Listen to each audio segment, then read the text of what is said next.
What are some of the must-haves that you must have as a new or aspiring MBC? Stay tuned. We're going to get into it in this RCM roundup. Let's go.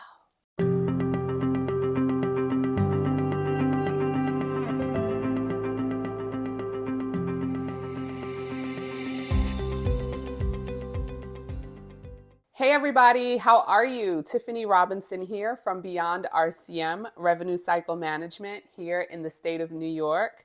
And I am so excited to get into today's RCM Roundup. Now in today's Roundup, we're gonna just switch up the format a little bit. We're actually gonna get into our pro tip at the start of our video.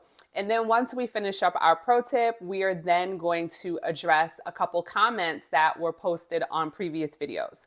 Now, before I get into our pro tip of the week, obviously I have to do a little housekeeping. If this is your first time checking out the channel, and we've gotten so many new people joining the community, but it's really important that you like, subscribe, and hit the notification bell. So we appreciate you tuning in to our informative content. But if you really want to keep our channel growing, it's really important that you like, subscribe, and hit the notification bell. So for today's pro tip, I want to talk to my newbies because, as you know, this channel is dedicated to new and aspiring medical billers and coders and individuals wanting to get into other areas such as clinical documentation. So pro tips are basically little nuggets that I like to drop based on my experience in the field of revenue cycle management. I've actually worked in this field for 25 years, started out as a medical biller and coder, worked my way up over the years, and currently I am a director of revenue cycle management for a private company here in the US.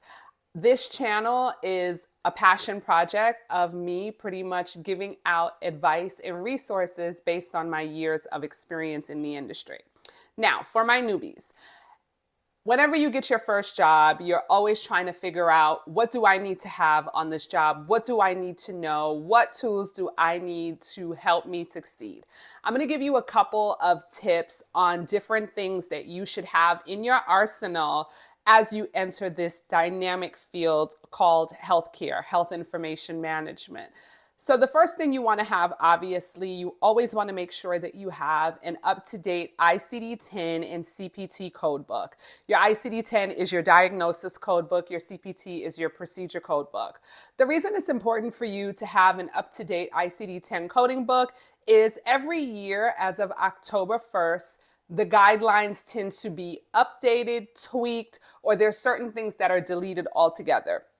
So by having an up-to-date coding book, you are pretty much ensuring that for whatever year you're currently working, that you're using the most up-to-date guidelines. Now, I do know that there are a lot of electronic versions of the ICD-10 and CPT code book.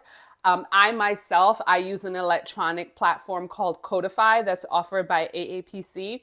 But if I'm being 100% honest, when you're starting out, personally, I prefer the old school book, which is huge. The ICD-10 book is huge. CPT is not as huge, but I prefer the old school book because it just teaches you how to use certain different rules and, guidelines that you don't get in an electronic format. So for example, if you're in a traditional code book and you go to a specific code, it'll give you certain tips like what to code first. Like if you have a patient who may have hypertension and diabetes, it will give you little footnotes that instructs you to go to different areas and code other associated conditions that may be a part of the condition that you're coding. It also gives you a lot of, in the front of each chapter, it gives you a broad overview of the different body systems and the different things that you need to pay attention to. And I find that sometimes when you look at this same information in an electronic format, some of the details get missed. So, me as someone who's had over 2 decades in this field, it's easier for me to go to the electronic format to kind of research what I need. But I think that every newbie starting out should have a traditional paperback ICD-10 and CPT code book. The other tip I want to give you is make sure that you have a medical dictionary and make sure it's a good medical dictionary. I have had my fair share of using medical dictionaries, and I actually found the dictionary that works best for me when I was preparing for my CDEO exam. And the dictionary that I love is the Tabor's Medical Dictionary. I find this to be very comprehensive. And the reason a medical dictionary is so important is although we do classes, in medical terminology, anatomy, and physiology, sometimes you come across certain conditions or medical terms that you don't quite fully understand. And while everybody loves to default to Google, I'm guilty of being a Googler. It's better to have a medical dictionary, a really good one, because it'll really walk you through the different ways in how this medical term is utilized. It gives you a medical explanation. It gives you detailed scenarios. And I just find it to be a better point of reference versus Google. I'm sorry, Google.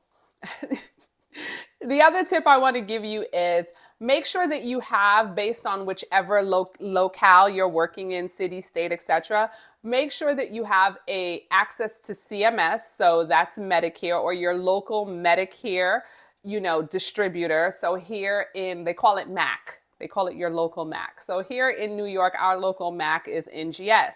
In New Jersey, they have Novitas. So make sure that you have links to your local Medicare administrator. Make sure you also sign up to get updates. So as new updates come out, that they're actually going into your email box and you're getting the latest updates. Another great resource is the AMA. Signing up as a free AMA subscriber, and you get to select all of the different types of information that you would like access to. But signing up for AMA, you get a lot of updates, and you're the first to know anytime the AMA is putting out guidance on various medical topics. So anytime any type of coding change gets pushed out to the community at large, the AMA is always one of the first organizations that's weighing in with organizations like CMS on whether they believe whatever CMS is proposing is going to work for the medical community at large. So what I like about the AMA is it kind of gives you a heads up as to what's coming down the pipeline from the insurance company perspective. So if you haven't done so, you definitely want to sign up for AMA as a free subscriber.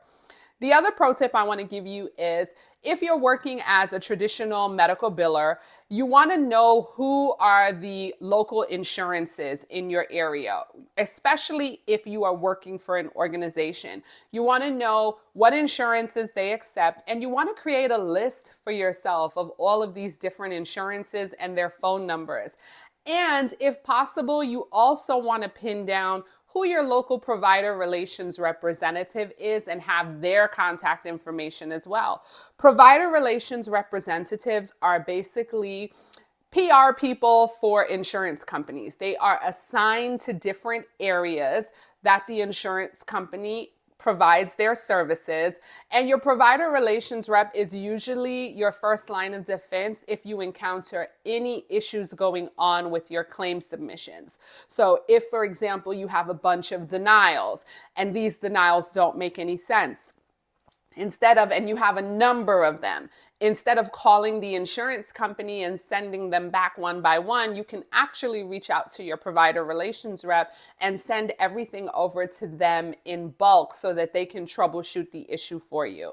So having the contact information of your provider relations rep saves you a lot of trouble.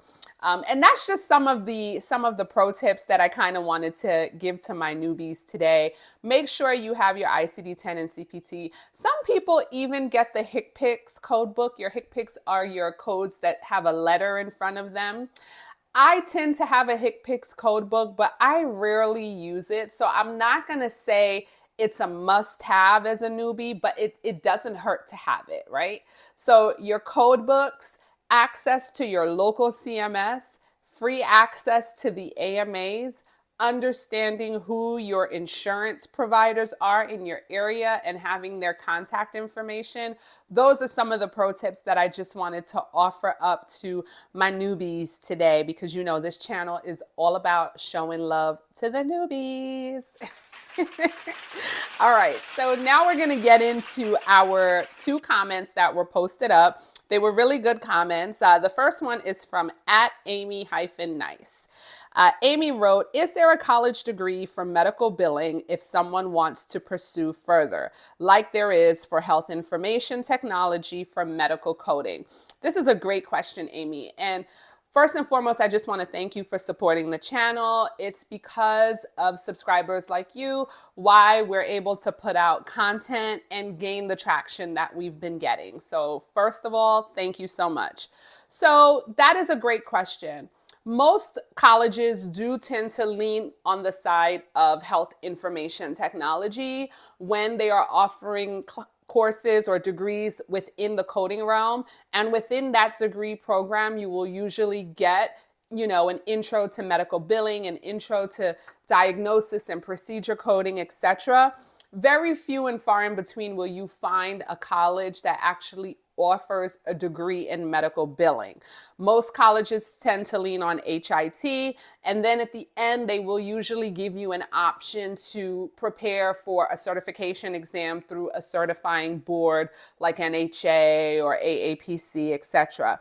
One college that I did come across that offers a medical billing and coding program was Berkeley College. Berkeley actually has an AAS degree that is designed for medical billing and coding. Other than Berkeley, I didn't see any other colleges in my research that concentrates on the billing component. But again, what I will tell you is, based on my experiences working in this field, I went the route of going to school for healthcare administration, healthcare management, and within those programs, I did get courses that prepared me for, coding, prepared me to understand anatomy and physiology, etc. And then I did my certifications through, as you know, through a certifying board. I would say it really doesn't matter how you get there, as long as at the end you can show that you are a certified biller or coder and that your certification is through an entity that is recognized or respected, right? But you are correct. Many of the college degree programs are for health information technology, but check out Berkeley if you are interested. I don't know if the program is offered online or if it's exclusively in person, but I did see that they had a program that was specific to medical billing and coding. A lot of the other colleges, they promote medical billing and coding, but it's more of a continuing education program. It's not exactly a degree program. So thank you so much, Amy, for your question. I hope that I was able to provide some insight. And if you have any further questions, please feel free to drop us a comment. Our next question comes from @MamaBear8207. Hey, @MamaBear. I'm a Mama Bear too. And Mama Bear wrote, have you heard of or attended the program Coding Clarified? So I love finding out about new things. I had never heard about Coding Clarified until you posted up your comment. But then I said, you know what, let me go and research this further. And from what I saw in researching the organization, they are an organization that prepares individuals to take their CPC exam. The CPC is Certified Professional Coder, and it's offered through AAPC. Now, they do give you access to a lot of different tools and resources from what I saw on the website. The other thing that I saw is that they are licensed by AAPC, so they do have some type of connection to AAPC. And from what I also saw, they do have an A+ rating from the Better Business Bureau. I didn't check to see whether it was valid or not, but they did put that they are an approved Better Business Bureau entity. So when in looking at what they offer, they offer a lot of the same tools that, from what I saw, that AAPC offers if you do AAPC's preparation course. I didn't really see how what they offer goes above and beyond what AAPC has to offer in terms of preparing you for the exam. And the reason that I say that is because of what I'm about to say next. I found the pricing of their course to be very expensive. When I prepared for my exams through AAPC, it was a fraction of the cost of what this organization is charging. So me personally, if I were considering an organization like this, I would want to know, okay, well, why should I pay you, double or almost 3 times the amount that I would pay AAPC? What's the differentiation? Like, what am I getting from you that I'm not getting from them? So that was the only thing that gave me pause, is I thought the pricing was a little bit steep, and that you can prepare for the exam with resources from AAPC that's actually not as expensive. So if I were you, if you were interested in going down this road, I would suggest that you research AAPC's preparation courses, compare AAPC's preparation courses to what this organization is offering. And if you feel that they're offering something above and beyond on compared to what AAPC is offering, then great.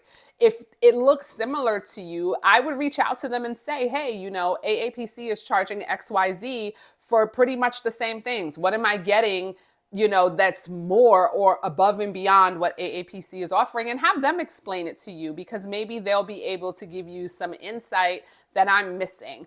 But from what I see, it is a reputable organization. They are licensed by AAPC and they are recognized by the Better Business Bureau. So those are all things that are a positive for me, Mama Bear 8207. So I hope you found that information helpful, and best of luck to you as you embark on your CPC studies. And that's it, guys. That is today's RCM Roundup. Like I said, we flipped the script a little bit. We did our pro tips at the beginning. We got to the comments at the end. I hope you found this information useful. I do want to say before I wrap up that our last video, well, not our last video, but the video before that, degree versus no degree. Look, y'all, I was over the moon when our first video, Certification Matters, hit 11K views in a year. Our degree versus no degree video that went up a month ago is at 9.5 thousand views. I can't even deal with all of the support that this channel is getting. So thank you so much for helping that video to just grow so quickly. And if you find the information on this channel useful or beneficial, don't forget to drop us a comment. If you have any questions that you would like us to research and answer, please feel free to leave that question in the comments. And don't forget, if you like this channel, if you want our channel to continue to grow, don't forget to like, subscribe, and hit the notification bell. Thank you so much for taking the time to hang out with me today. I am Tiffany Robinson from Beyond RCM Revenue Cycle Management, and I will see you guys in the next RCM Roundup. Bye-bye.